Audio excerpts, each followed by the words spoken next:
I think the mic's working fine. You want it on? I think it's all right.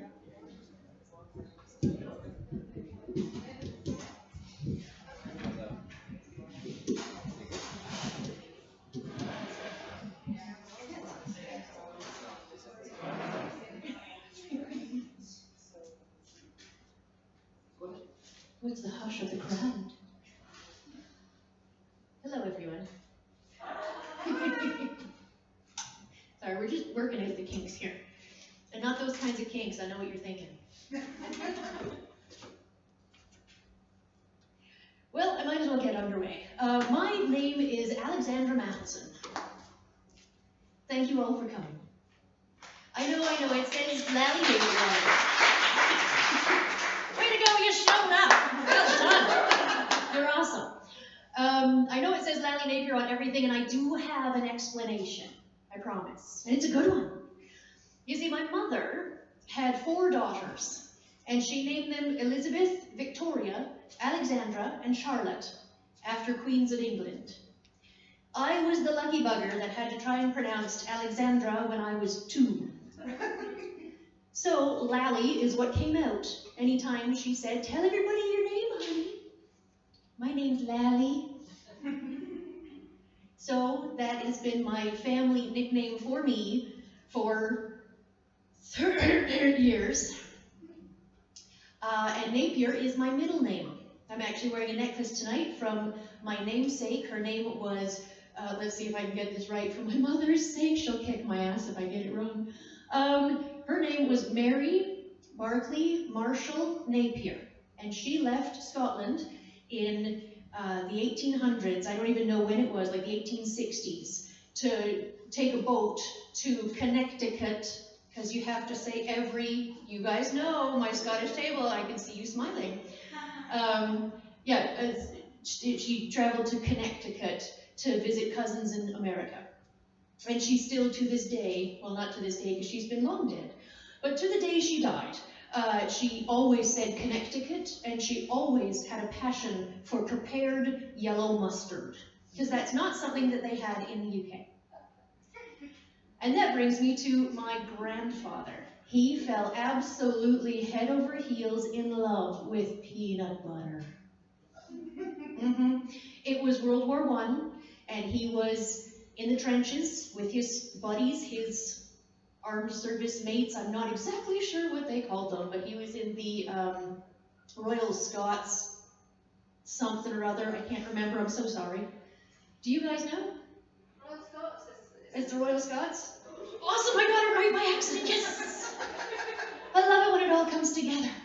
So he was a part of the Royal Scots, and that's what he did. And he was in a trench, and the trench collapsed because of bombs that were falling and horrible things that were happening, of course. It was World War I. And he and his mate were laying with their feet together and their heads out. Now, had he been laying that away, he would be dead. As it was, he was laying this away, and he did come through, but he crushed his legs. And he was told he would never walk again. Rest assured, he danced with my mother on her wedding day, because he went to a Canadian hospital. The UK hospitals were horribly overworked, undermanned, underpaid, understaffed, under everything. The Canadian hospitals came in and they had fresh linens and everything was clean and pretty, and they fed you peanut butter. And he's like, "What the hell is this?" He'd never seen this. There was some brown mush on his plate and he left it there. And the nurses finally came around and said, "Are you ever going to eat this peanut butter?" "Peanut butter? What is peanut butter?" "Well, try it." Oh, he was so excited. The very first thing he did when he emigrated to Canada in the 1970s was get a large tub of creamy peanut butter and sat on the porch and just ate peanut butter. And he was a very, very happy man. But my book, The Name of Your Mother, was inspired by him, his war story, and his love of peanut butter.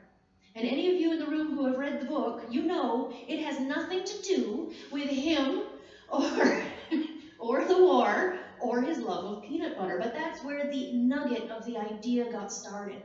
I wanted to write about my own family. I wanted to write my own family's history. The name Kendall comes from my father's side. The name Gall comes from my mother's side. Wilfred is my grandfather on the one side. Every name in the books is someone. I have children named Alexander and Connor. They are named in the book. It's all about family. It's all about taking everything that has been held inside me for so long and dumping it out in a story that everyone can understand and enjoy. And that was the most important part of writing this book. I didn't come into writing a book to write a book. I just wanted to write a story. That's all it was. At the time when I got started writing it, I was actually in the middle of graduating high school, which is something I now have done. Woo! As of 2017, I am a high school graduate. Go me. That happened because now I'm going to tell you all my age. I tried so hard not to tell you my age. Now I'm going to have to. When I was 34 years old, which was 5 years ago, I was diagnosed with bipolar disorder. Now, I don't know how many of you know of bipolar disorder, but I'll give you a brief overview. It's difficult to explain because an awful lot of people feel it differently. I always explain bipolar disorder as my emotions are magnified at least 10 times what the average person would feel. And I have to cope with that. I don't feel a little bit happy. I feel so gleeful, I take my clothes off and drink a lot. Because that's what you do when you get a pleasant phone call that you got that job. Wait, what? No, that's not what average people do. That's what special people do, and I am a very, very special person. But the same can be said for the negative side. And with every positive, there is a negative. It's like a game of ping pong constantly being played in your head, in your heart, with your body. It affects absolutely everything about you and everything about everyone who interacts with you, because they're the ones that will say one wrong word, and that word will get stuck in your head, and you will fret over it, and you will obsess over it, and you will find yourself at 4 o'clock in the morning crying and making dirty phone calls and sending raging texts to that person. Why did you say that? And they're like, I said, what? Who is this? It's 4 o'clock in the morning. Yeah, well, I'm up. You need to be up, and you need to apologize, and you need to do this, and you need to do that. No. And that's not normal behavior. And it doesn't even have to do with society's view of what normal behavior is. It's just humanity. One human being to another human being, that behavior should not take place, period.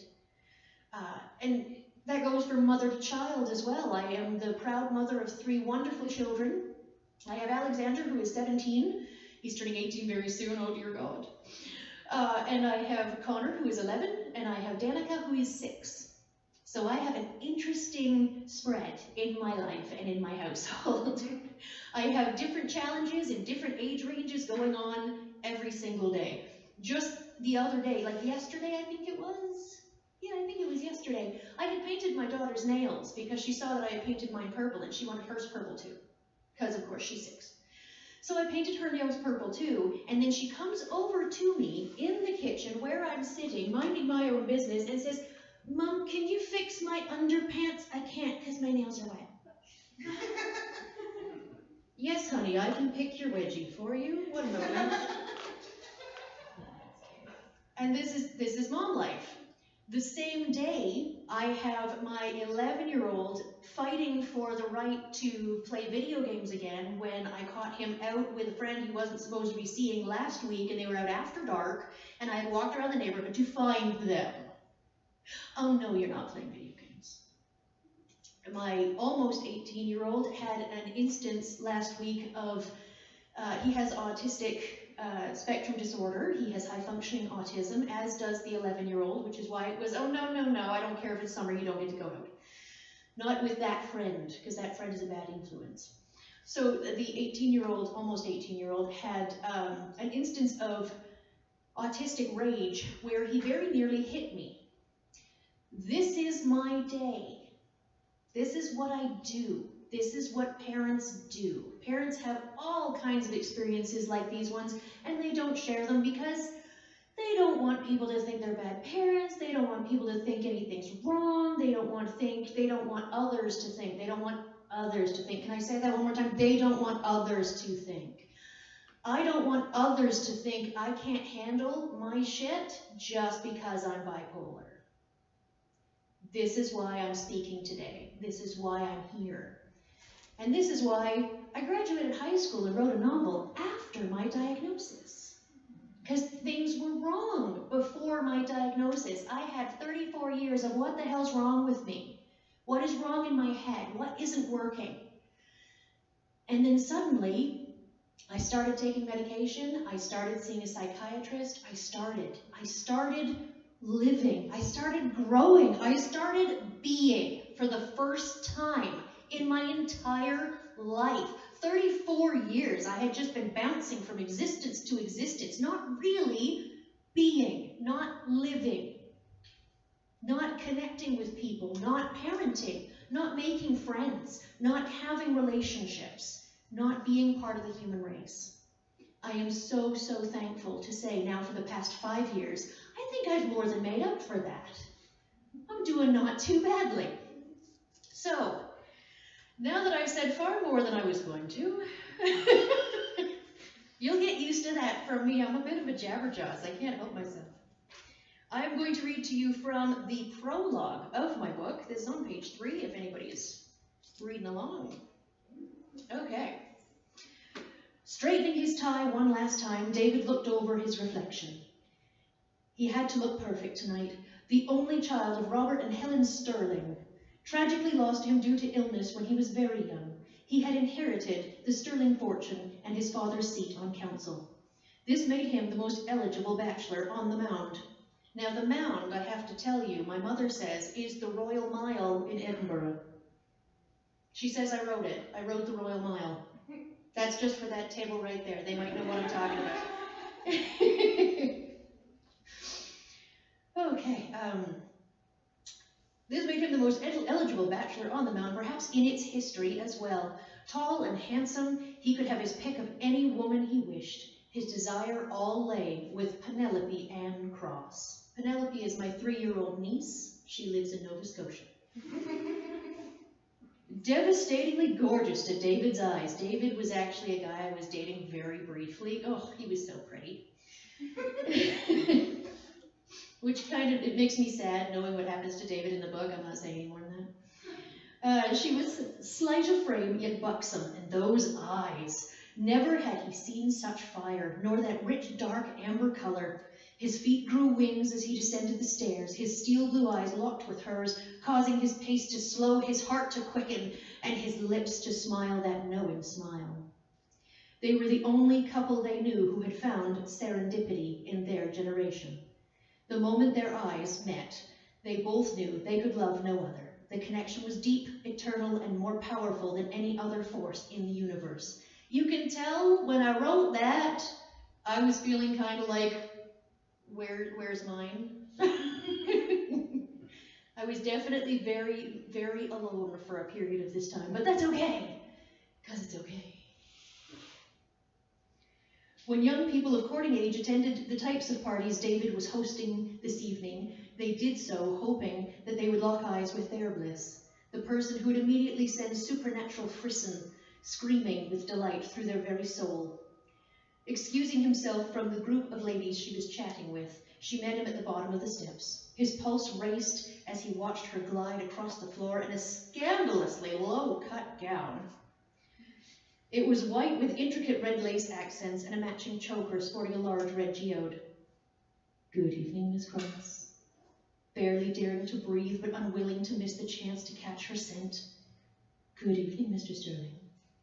Came the expected reply, with sparks shimmering in her amber eyes. He was hers, and she knew it. I love that. It speaks so much of love and enjoying another person's presence. And it's something that I personally have never actually encountered. That's not entirely true. I have encountered it, but I encountered it as part of my bipolar disorder. I encountered it in a bar one night. There was this really cute guy. His name was Todd. and he was buying me drinks and stuff.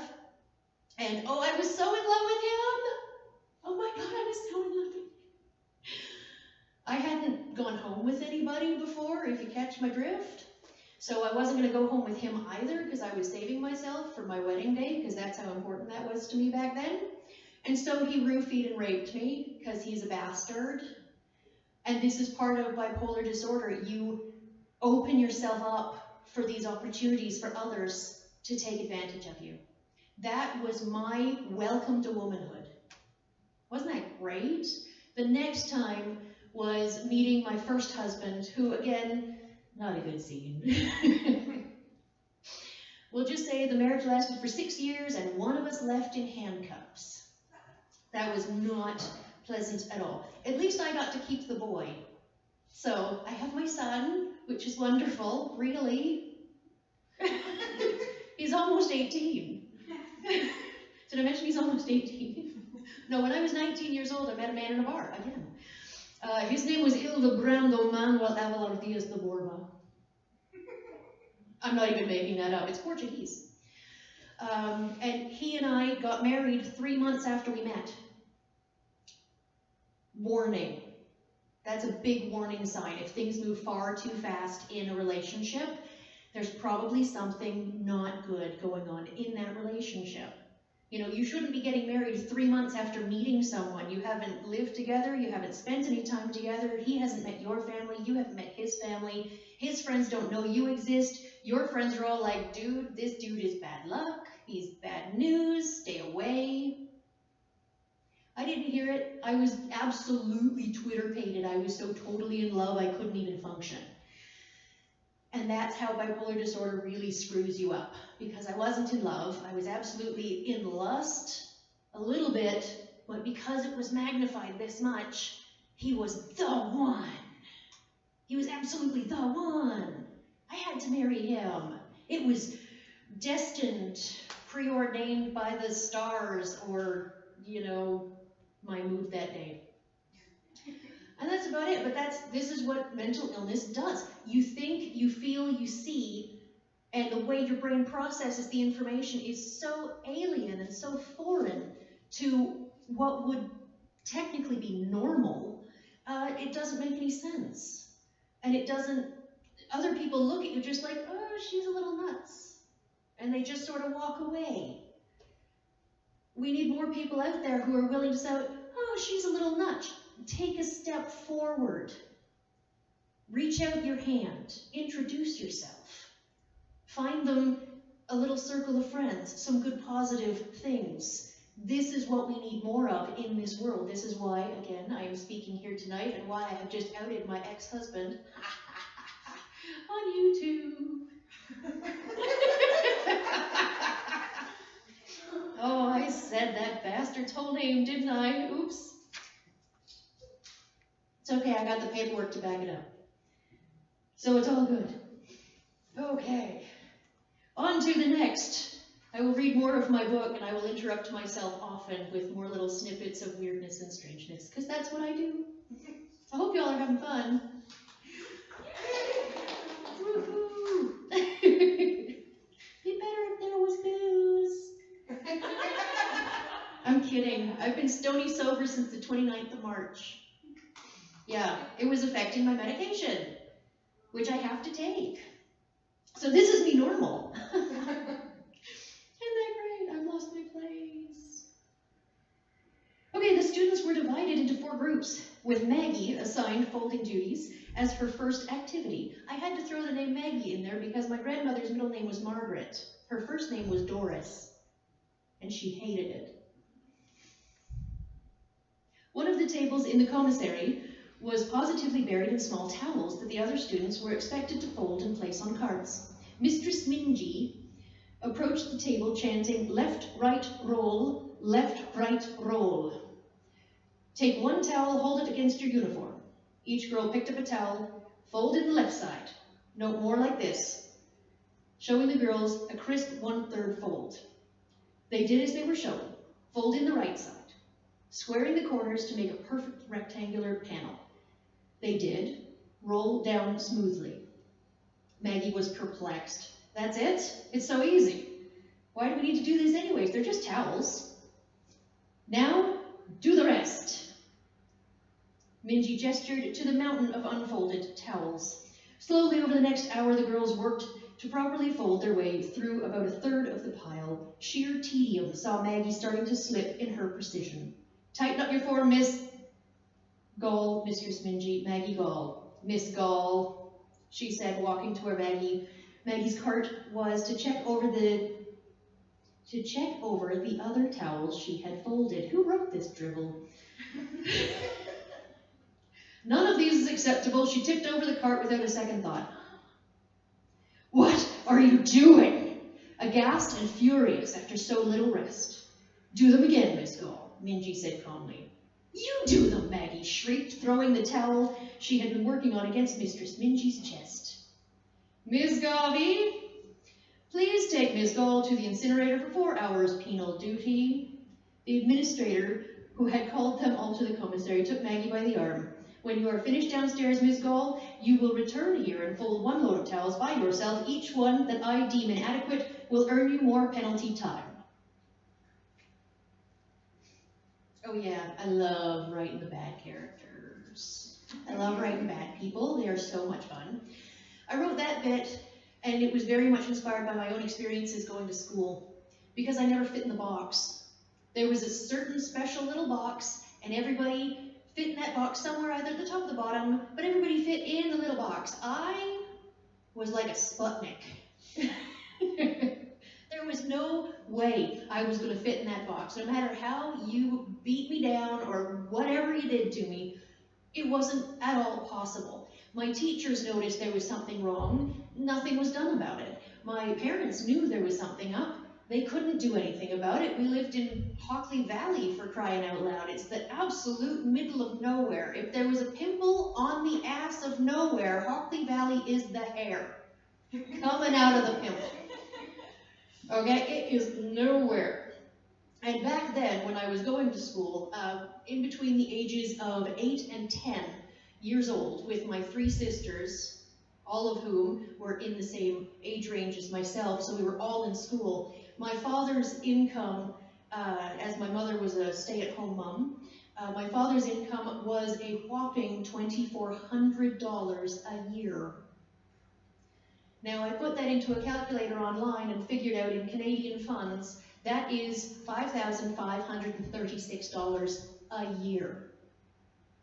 4 girls, wife, mother-in-law, and himself, and 2 cars.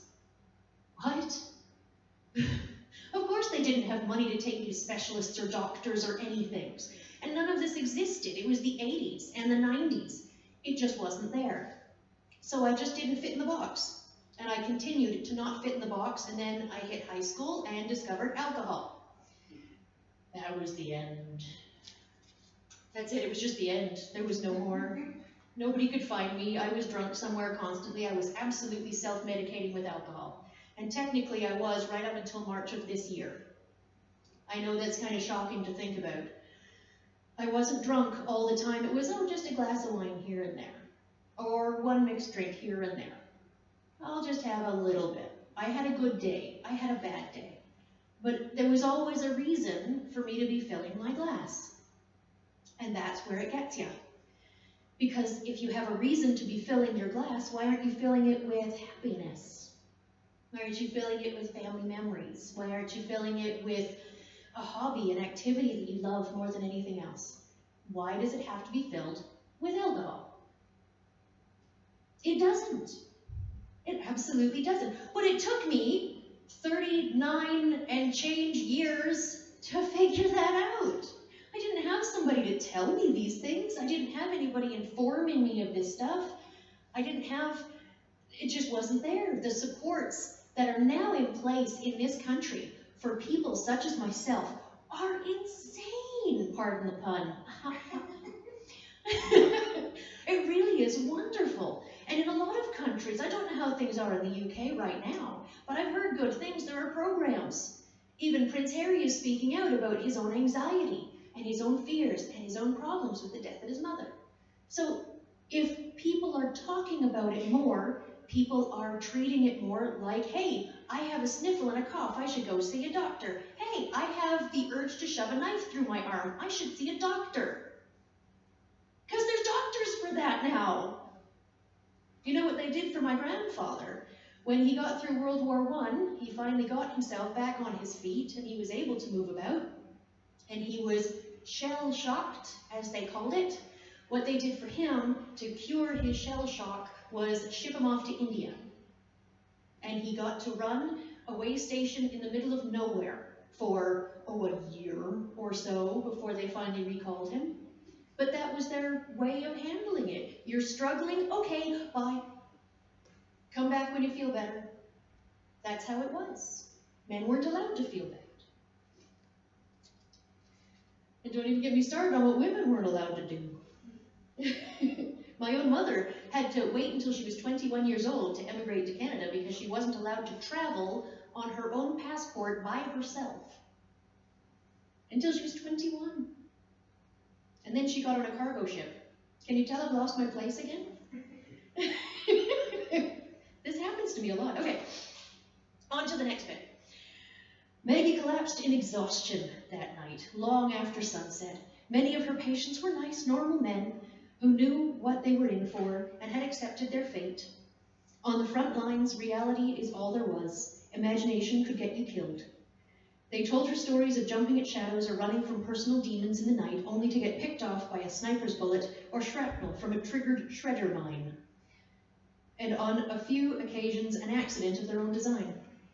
Some of the men had simply failed to pay any heed to the extensive training on foot care and had developed such advanced trench foot, they were now in line for amputation. As she dozed in her cot, an alarm bell rang. Her brain fought to understand what that meant. Then it came to her. Emergency. Everyone to the surgical tent. Now. She snatched her cap and ran for surgery, having laid down in her uniform. The screams found her halfway there. The pure one more time. The pure feral nature. You try saying pure feral 5 times fast. Nature of those shrieks lent her feet wings. When she arrived at the surgical tent, she found there a young man, barely out of boyhood, strapped to the table. Most of his left leg was shredded beyond recognition.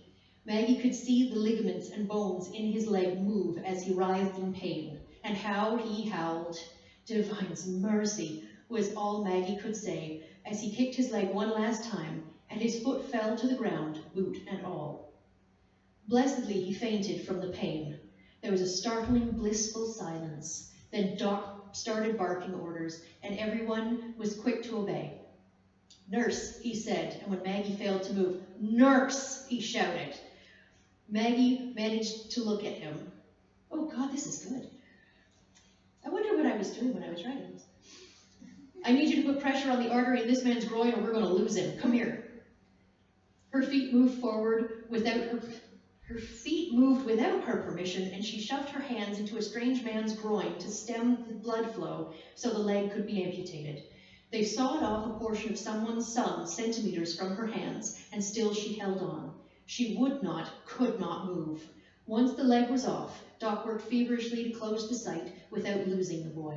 Maggie was relieved of her position by one of the more experienced orderlies. He stepped into her place, and immediately her arms were ablaze. She could not make her hands obey her command. She could not make her hands obey her commands. It rhymes. Wow. Her shoulders ached and her back was filled with 1,000 balls of white-hot hate.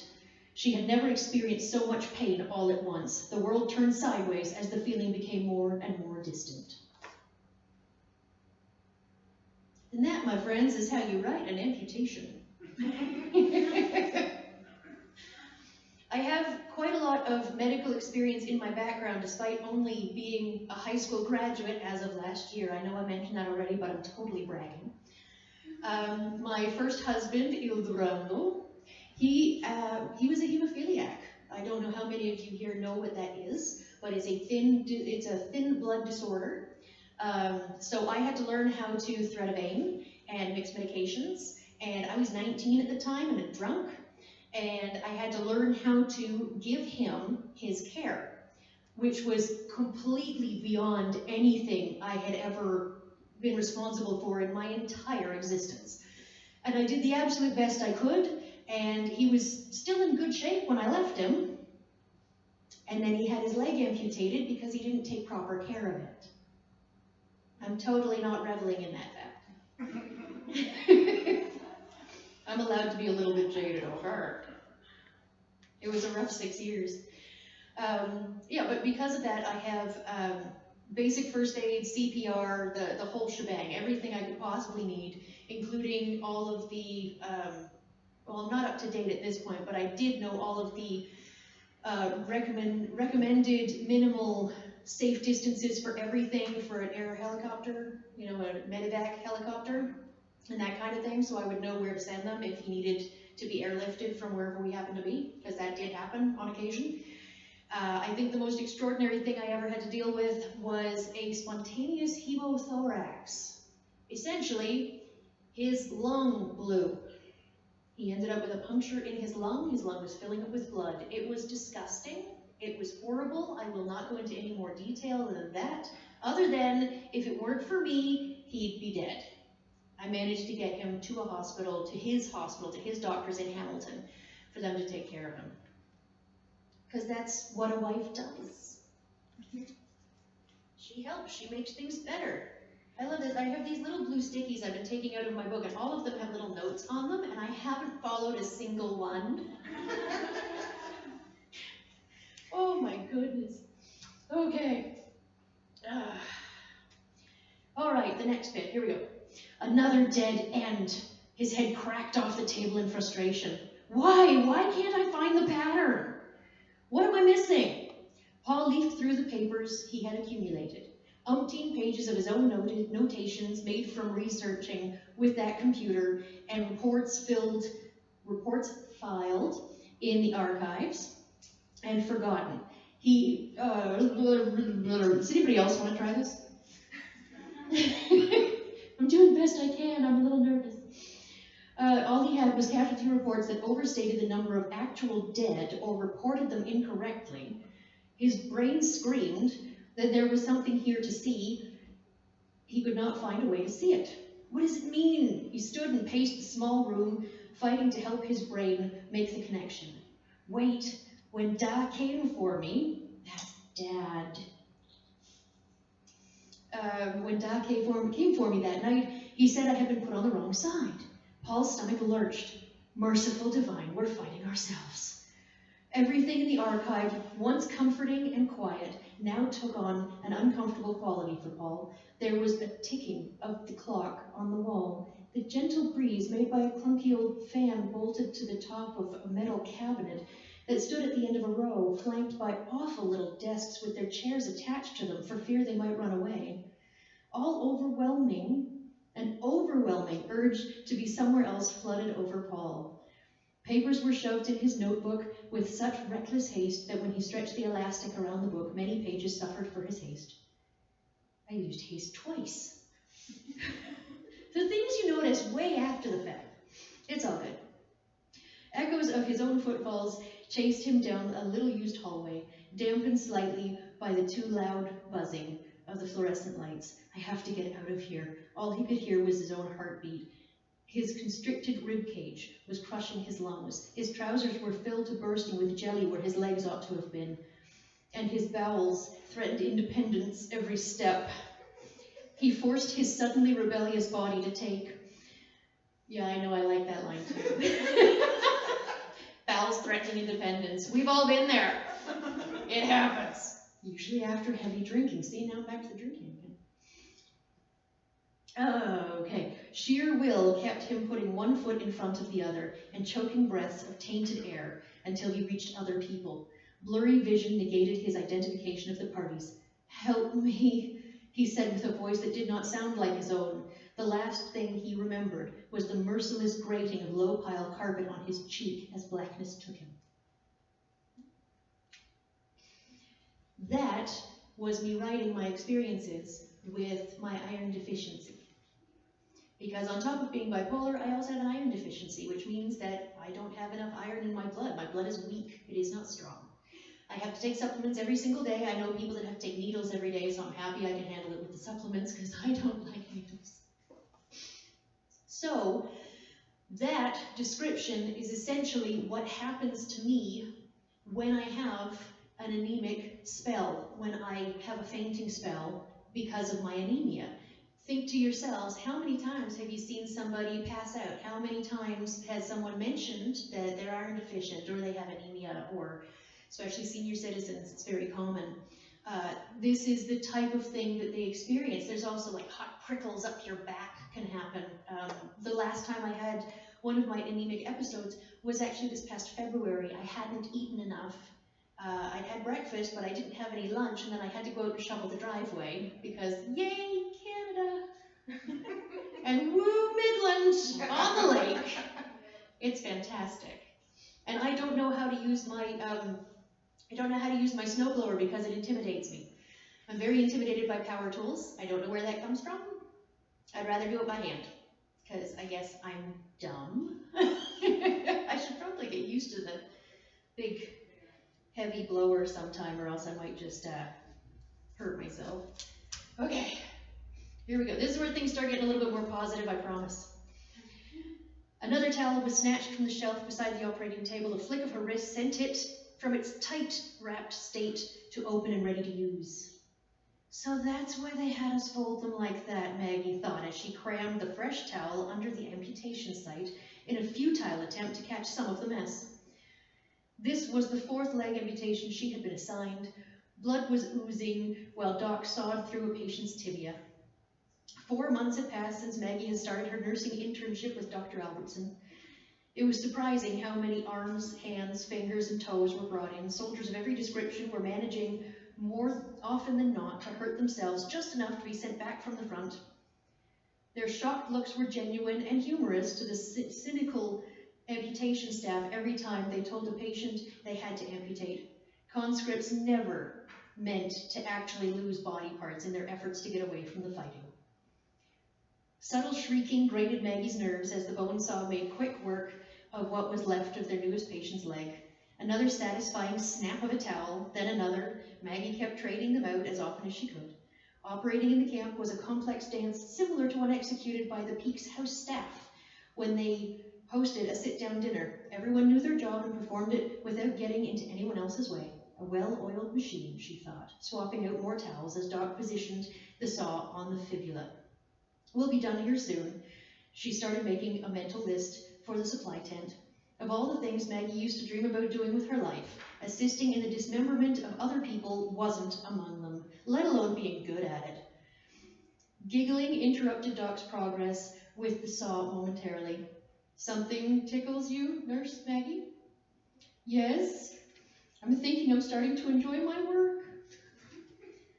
Laughter erupted from her belly in a full-throated cackle, echoing through a camp full of sickness and misery, bringing a momentary twinkle to nearly dead eyes with a warmth.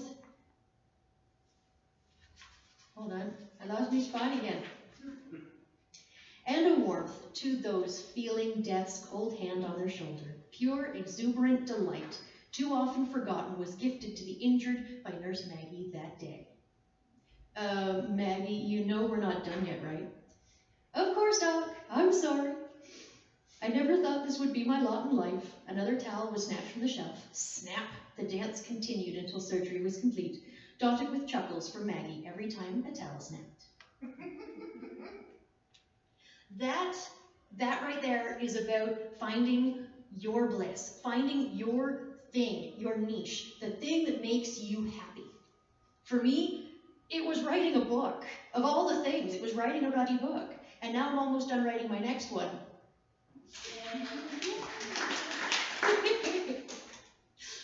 But when it comes to your life, it's so true, the old saying, to make what makes you make your vacation your vocation, or make your vocation your vacation, make your vocation your vacation. Mark Twain. Yeah, it's absolutely true. You find what you're good at, you find what makes you happy, you find what you can do every single day, and then you do it. And you find a way to get paid for it. And that's it. It's that simple. And it took a really, really, really long time to recognize that my gift was the English language. You may notice I'm awfully good at using it and overusing it. But yeah, I love talking, I love communicating. This is what I do best. I love interacting with other people. I feed off of the hum of humanity that is constantly around me. And I love it. I love every second of it, whether it's positive or negative. It just still pumps me up and it fills me full of, ooh, I could totally use you in my next book. Even if you're a jerk that cut me off. I got sworn at today because some guy was crossing mid-block and we had the audacity to drive our car slowly past him as he did that. Like, fuck, you almost hit me. Really? No, if we had almost hit you, you probably would have felt a breeze as we passed. We were going like 2, and we waited for you to be out of the way. Anyways, now for some very, very fun.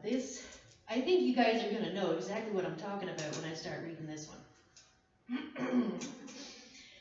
The deafening pounding of her pulse forced Maggie away from the safety and silence of oblivion.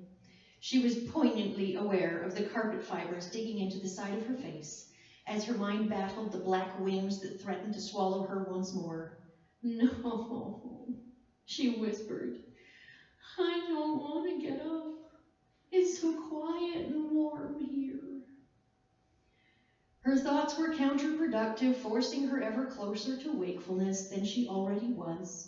She peeled her tongue off the roof of her mouth, instantly regretting loosing the moist, fermented flavor worse than anything she had ever experienced.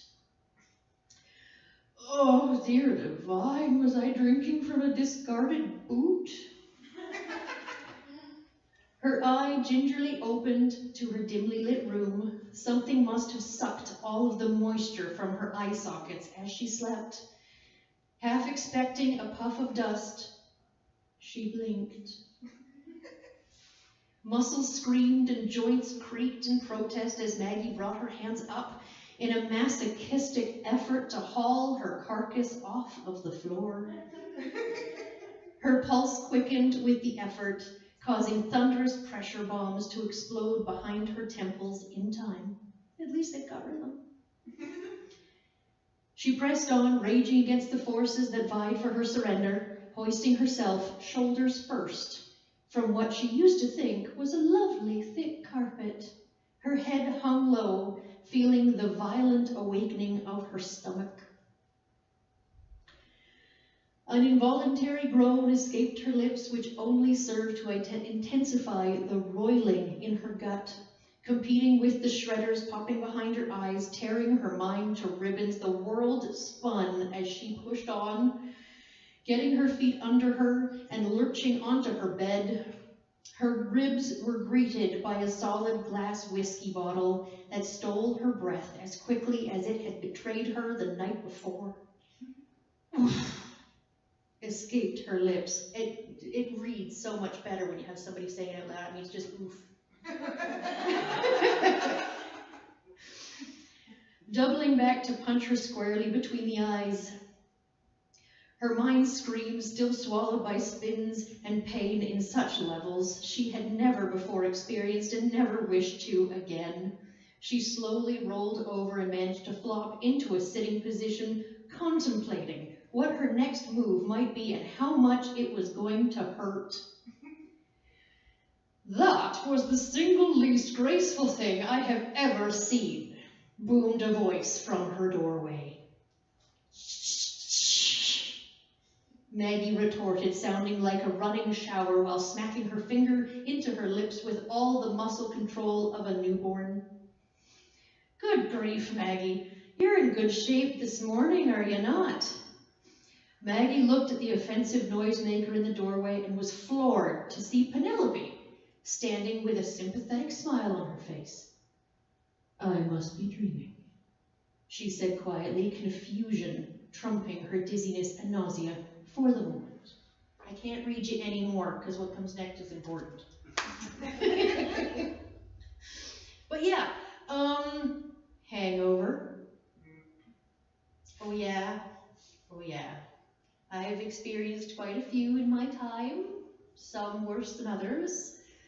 I don't think I've ever, no, I can't really say I've never wakened up beside somebody I didn't know, because Oh no, there was that. Nope. Maybe. This is me playing it up for the video because my mama's gonna watch this. It's okay, she knows I'm the bad one. I'm the bad seed. No, it's a shared experience that an awful lot of us have had. Hangovers. How many people here, show of hands, have ever had the thought, what the hell's wrong with me? Even in passing, you know, what the hell's wrong with me? I'm seeing it's almost half. Yeah. How many people here have had a hangover?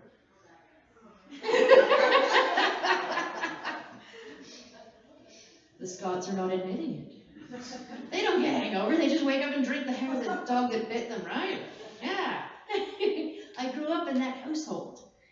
I grew up with my very Scottish mother, my very, very Scottish grandmother, my extremely northern Canadian father, who is like Sudbury boy, hockey player. Oh yeah, yeah. Oh, chip on his shoulder, bigger than him. Yep, that's my daddy. But this is the household I grew up in, and this is the culture that I grew up with, because my father was absent a lot. He was working very long hours, so I grew up in that kind of mentality and that slightly different way of running things. My mother was born in Carlisle, in England, because of World War II. She was born in 1942. Sorry, Mum. I just outed you, didn't I? So yeah, she was born in 1942, and she was raised in Scotland by Scottish parents. But when she got married, she had to wait an extra 24 hours to leave because she had to wait for the English travel visa office to open, because they were only open on such and such days, and the Scottish one was open every day, very convenient.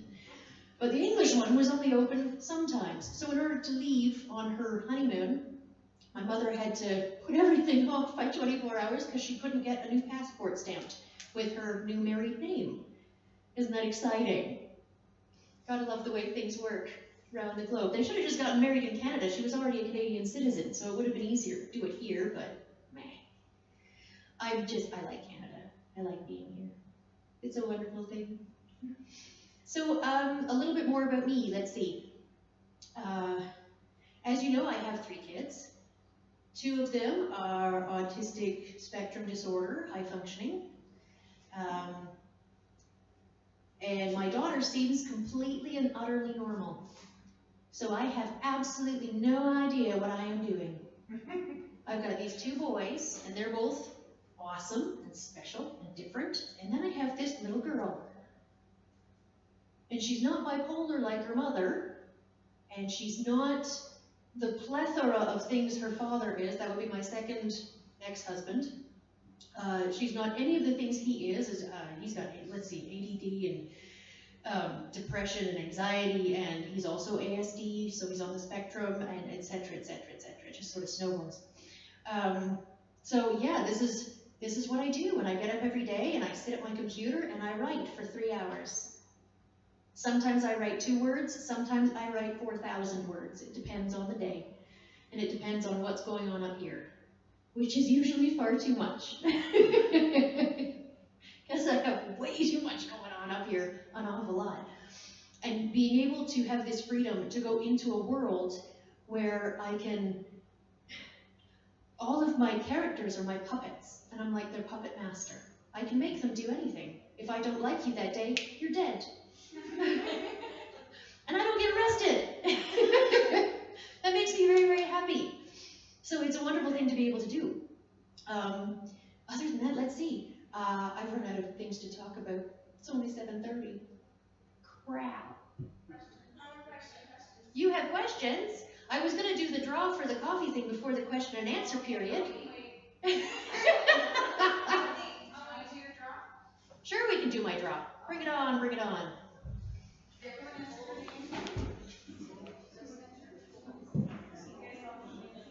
I can't believe I said all of that. It took me a half an hour.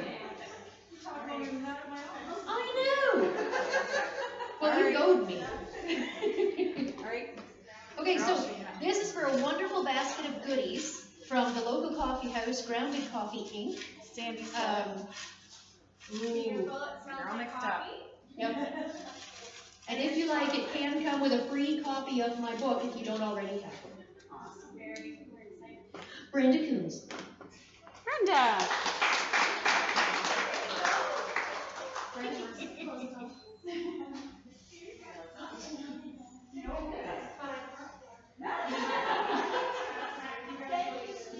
Oh, you're very welcome.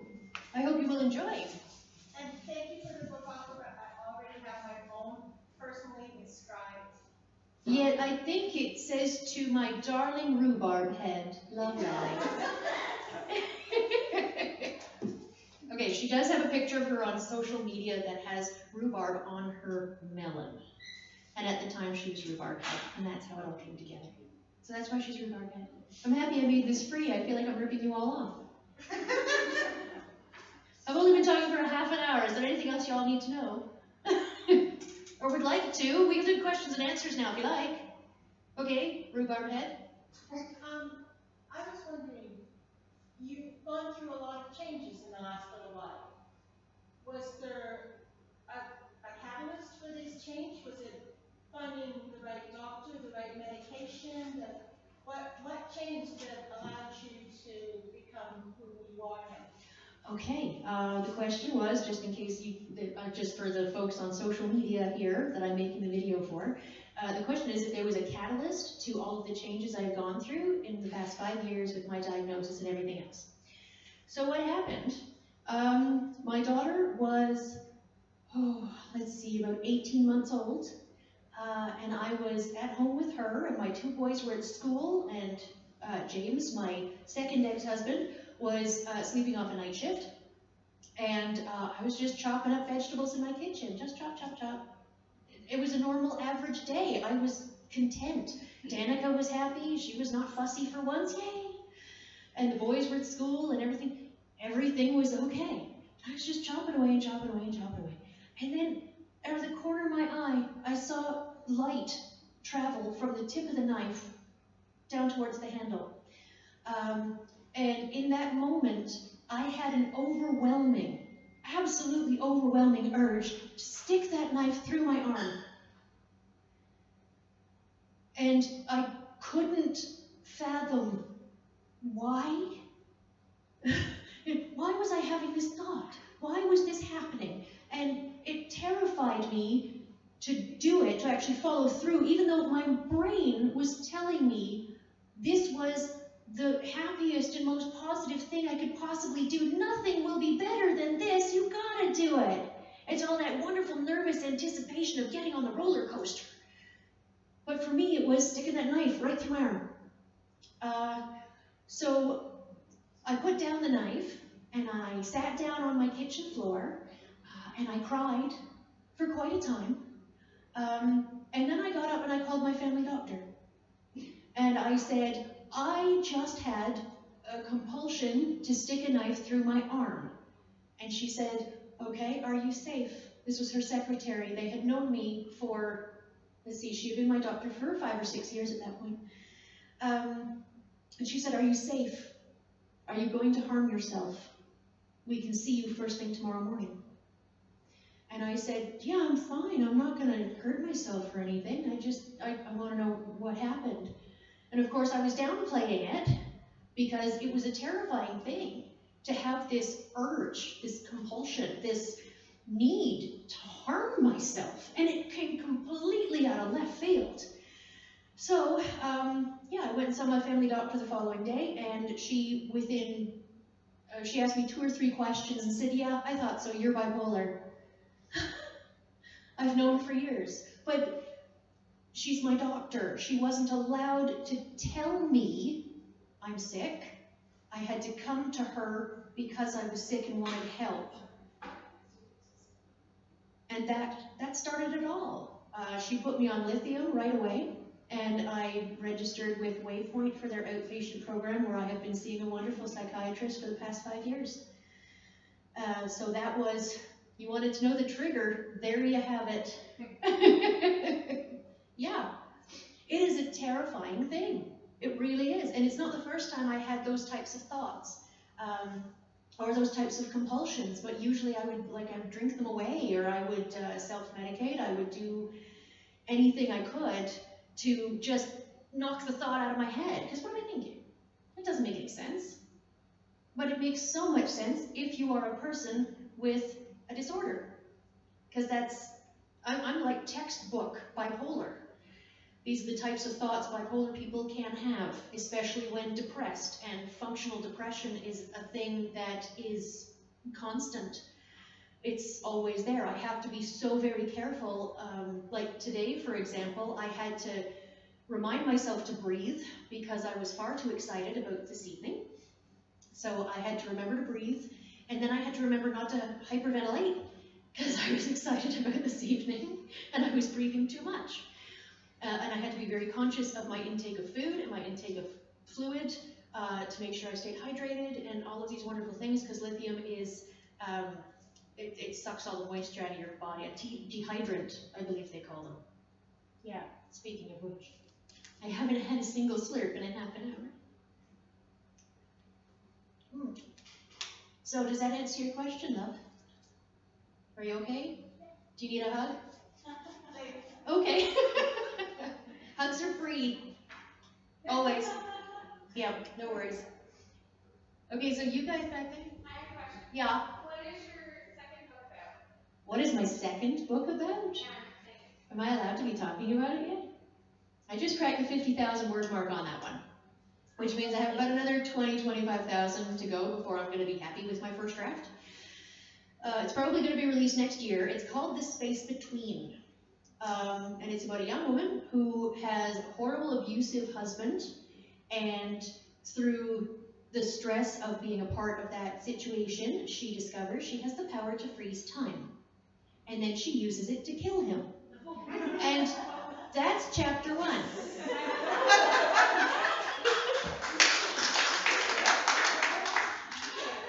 It's definitely more modern a tale than The Name of Your Mother, because that one is very much set like 100 years ago.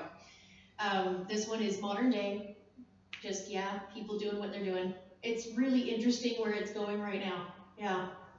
Because I don't really plan everything out. I plan out the basics, like I want to get from here to here. And then I go like this.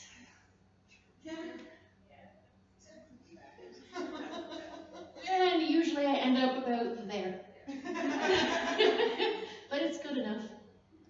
It is lots of fun. I certainly enjoy it. It's a wonderful release for me, because yeah, the rest of my life is so structured and so specific, because I live with 3 people with autism, and my daughter as well, who is only 6, but she still needs to understand that all the men in the house have specific needs that they have to see through and stuff. So, like, we can't have any crunchy food in the house if it's not chips. We can't have any weird-looking food in the house. I still don't understand that one myself. I just do my best. So, yeah, we always have to have apples. Everybody is obsessed with apples. My entire universe eats apples. And we don't have any apples in the house right now, which is why I'm thinking of that.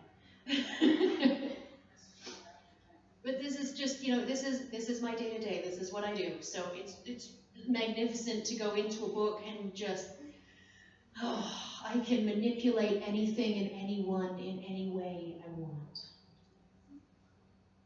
I'm a little bit of a control freak too, so it's kind of nice. Yes, my love. Have you ever used writing a scene to work through a past trauma that you had to kind of use as therapy? As a matter of fact, have I ever used narrative therapy? There I am using the proper word for it. Thank you. Yeah. You know how I told you that was chapter 1? Every experience that young lady has in my book are scenes from my own life.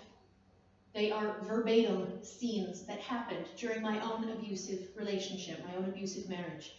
And I have to say, since I've called out my ex-husband, now I have to say that because I have more experience with my son as an adult with autism spectrum disorder, I have a greater understanding of where all of his anger came from and his behaviors came from, and I understand so much more. It wasn't really his fault that these things were happening. It was our fault for not recognizing that there was a mental illness at play.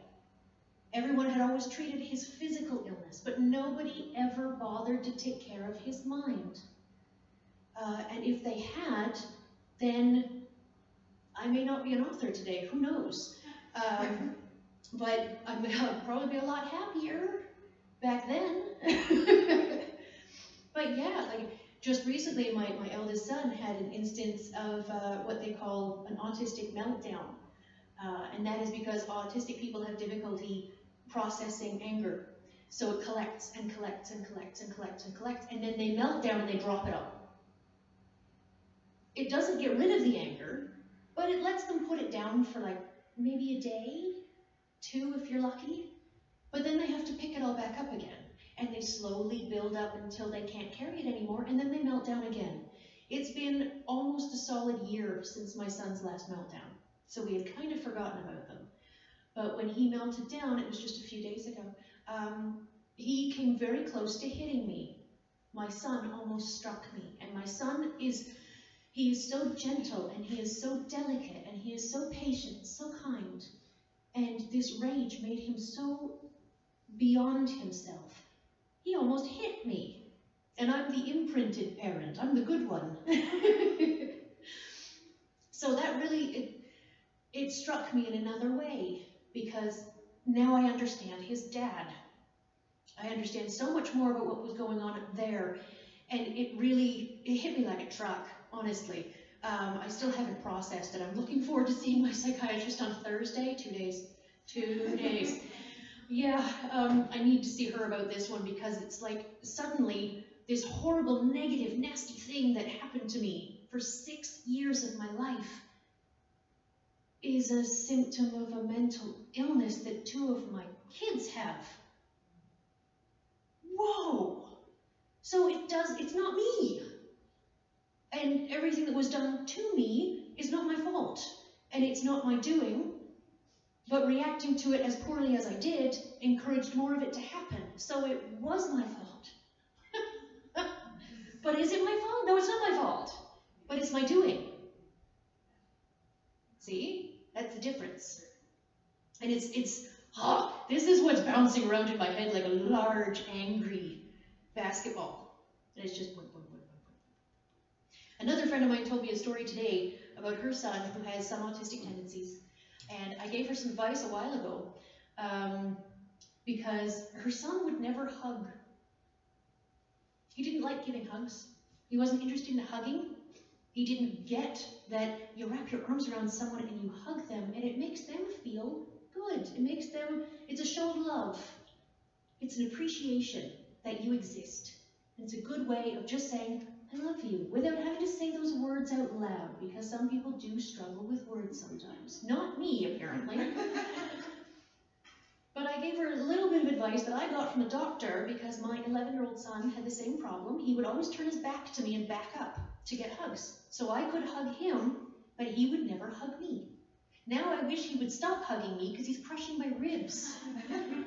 But I love that now he understands that hugging is a positive. It's a good thing. It's okay.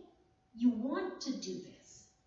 And so I told her the same thing the doctor told me, and that was, have you ever told him how it makes you feel?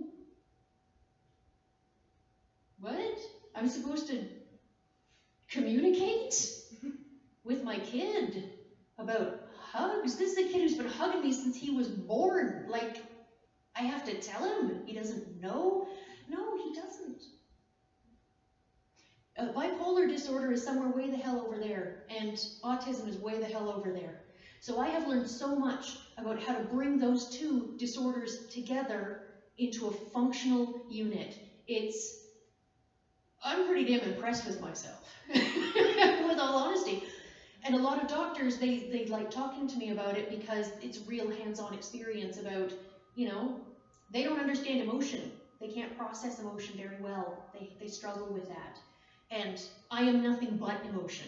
I am a big ball of fuzzy, gleeful, pointy tribble. Goodness gracious, I totally just Star Trek, didn't I? That happens. It happens so much. I'm watching all the original series right now. It's tons of fun. I love seeing those old episodes. Like they're like a Spock, and I'm like Dr. McCoy. We're best friends. We love each other to death, but we can't have a conversation. Well, technically, I guess I'm Scotty. I got too many fingers. Anyway, sorry. It was the episode today where he was getting somebody drunk. It was hilarious. Yeah. So yes, these are the things. This is what happens. Let's see, what else has there been? For most of my high school years, before I discovered alcohol, I was kind of out of control. I was very much into religion for a while. I was part of the Christian club, but that was mostly because they had a really hot guy running it. And my family was all really happy that I was part of the Christian club because, you know, we're Protestant, close enough. At least it's religion, it's something organized. Maybe Alex will finally fit in the box. Sorry, Lallie. I do that. Yeah, a lot of my friends still call me Alex. Almost everybody still calls me Alex, and that's okay. I didn't fit in the box though. It didn't work. I tried the choir. I switched every couple of weeks. I did oil painting for a period of time. This is one of my pieces sitting behind me here on the stage. It's called Growth. If you want, I'll give it away as part of a draw. So these are just the things. There's no focus. There's no concentration. There's no drive to achieve when you have a mental illness of any sort that's holding you back. And they do hold you back. They absolutely do. But you're not even aware of it. Because it doesn't register that there's anything wrong with you, other than the fact that you think, what the hell's wrong with me? But it's there, and it festers, and it grows, and yeah. Everybody has so much to do in this life, and we only have one life to live. So why live 30 years in absolute darkness? The answer to that is so you can live the 5 years in bright, bright light and discover the world and color and smell and love and friendship. That's why. That's why everybody needs to know what's going on with themselves. If you've had that thought of what the hell's wrong with me, ask again. Ask a doctor. What's the worst they're going to tell you? You're completely normal. Why, thank you, doctor. I feel better knowing I'm completely normal. You know, there's nothing wrong with asking a question. And no one should ever be afraid of asking a question. The only thing that holds us all back is worrying about what if the answer is something we're not prepared to hear. And that's what it's about. What if my husband's not going to love me anymore because he knows I'm sick? What if my kids turn their backs on me because I'm getting old and I can't pay for my own house? You know, these are the questions. And sometimes the question is, what's going to happen if I don't put this knife through my arm? What's going to happen if I don't marry the guy I just met? What's going to happen if I don't go to the bar when I'm only 18? It's the what ifs. My grandmother had a horrible case of the what ifs, but for her it was, what if the Nazis bomb my house?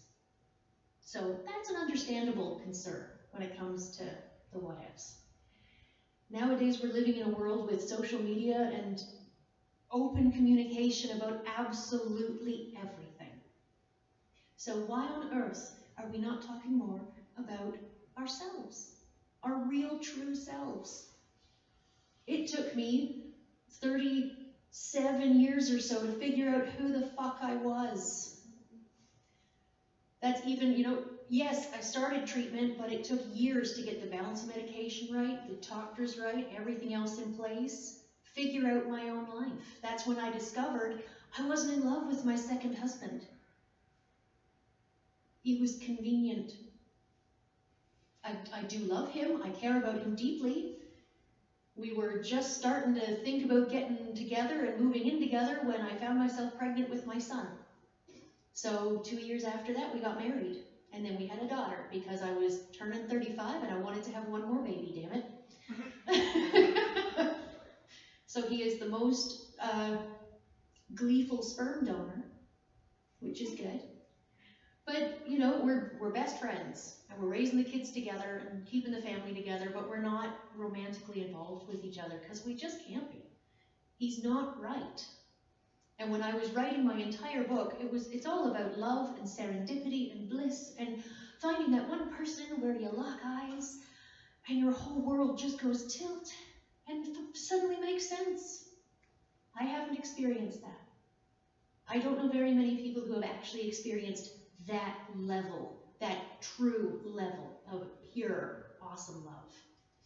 But now that I'm out of the house and no longer paranoid to leave the house and stuff, which was part of the problem, I'm hopeful. I'm very, very hopeful. It would be super, super nice. Because, yeah, I think we all deserve something extraordinary in our lives.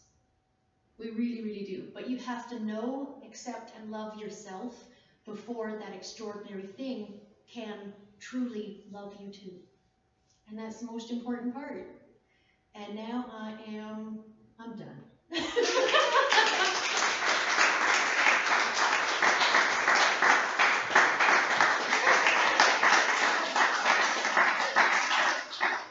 Thank you very much. If anyone has any further questions and things, I'm happy to